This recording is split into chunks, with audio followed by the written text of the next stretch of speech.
ओम नमो भगवते वासुदेवाय नमो ओम नमो भगवते वासुदेवाय नमो ओम नमो भगवते वासुदेवाय नमो एक कुंडी तुषारधवलाया सुभस्मिता या बिना वरदंडिकाया श्वेत पद्मासना या ब्रह्माचु संकटी सामांग पातु सरस्वती भगवती निषेधन ओम श्री परमात्मा ओम श्री परमात्मा ओम श्री परमात्मा नमः। जय हिंद जय भारत में आप सबों का स्वागत है। मैं रामनीश आपसे निवेदन करता हूँ कि चैनल को सब्सक्राइब करें, लाइक करें, शेयर करें। सत्य के साथ, सनातन के साथ, धर्म के साथ, विचार के साथ, बुद्धि के साथ, विश्वास के साथ, परंपरा के साथ, विरासत के साथ, अपनों के साथ, पढ़ाइयों के साथ, राष्ट्र के साथ, दुनिया के साथ, पृथ्वी के साथ, अग्नि के साथ, वायु के साथ, जल के साथ, सूर्य के साथ, चंद्रमा के साथ हम लोग थे, हैं और रहेंगे। हम रहें या ना रहें, राष्ट्र रहनी चाहिए।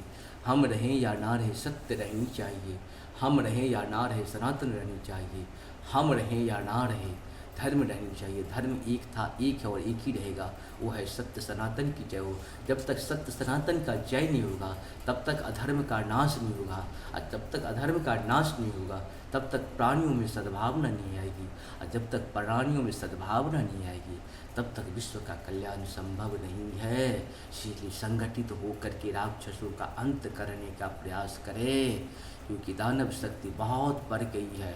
जबकि दानव शक्ति मुश्किल से पृथ्वी पर 5% है, 95% मानव शक्ति ही है। ये 5% को जब तक आप खात्मा नहीं करेंगे तब तक ये 5% लोग पूरी दुनिया में उथल पुथल करके रखेंगे। इस 5% लोगों को कहीं न कहीं आप सबों को टारगेट करनी पड़ेगी, उसका खात्मा करना पड़ेगा, तभी विश्व शांति की स्थापना कर सकता है। और ये कार्य सिर्फ भारत और भारतीय सभ्यता संस्कृति संस्कार ही कर सकता है।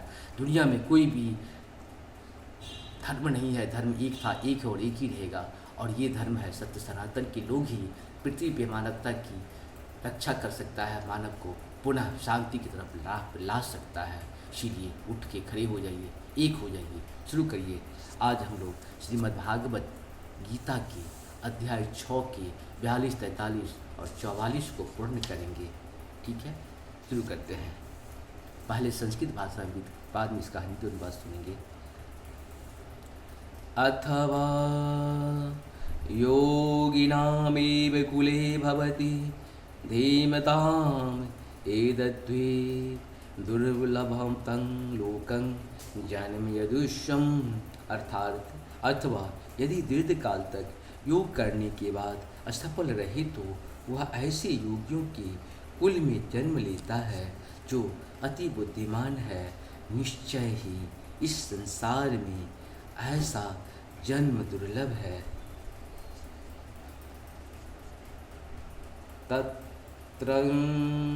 तत्र तंग बुद्धि संयोगं लब्धते पौर्देहिकं यत् ते च ततो भूयः संसिद्ध्यो कुरुनंदन। अर्थात हे कुरुनंदन, ऐसा जन्म पाकर वह अपने पूर्व जन्म की देवी चेतना को पुनः प्राप्त करता है और पूर्ण सफलता प्राप्त करने के उद्देश्य से वह आगे उन्नति करने का प्रयास करता है। पूर्वाभयासेन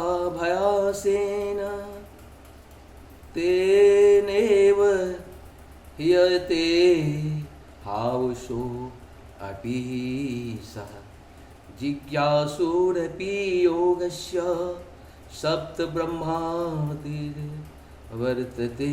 अर्थात अपने पूर्वजों पूर्व जन्म की देवी चेतना से वह न चाहते हुए भी स्वतः योग के नियमों की ओर आकर्षित होता है। ऐसा जिज्ञासु योगी शास्त्रों के अनुष्ठानों से परे स्थित होता है। इस प्रकार से हम लोग का ये पूर्ण हुआ। सब बहुत बहुत धन्यवाद। जय श्री हरि, जय श्री हरि। जा पर कृपा राम की हुई, ता पर कृपा करे सब कोई। अगर कोई आपका काम नहीं करता तो उसको आप अपना दुश्मन मत बना लीजिए, क्योंकि प्रभु नहीं चाहते हैं कि वो आपके कार्य में सहयोग दे। भावना को बदल के रखे, क्योंकि जीवन में छोटी छोटी बात हम स्वार्थ में अंधे होते हैं।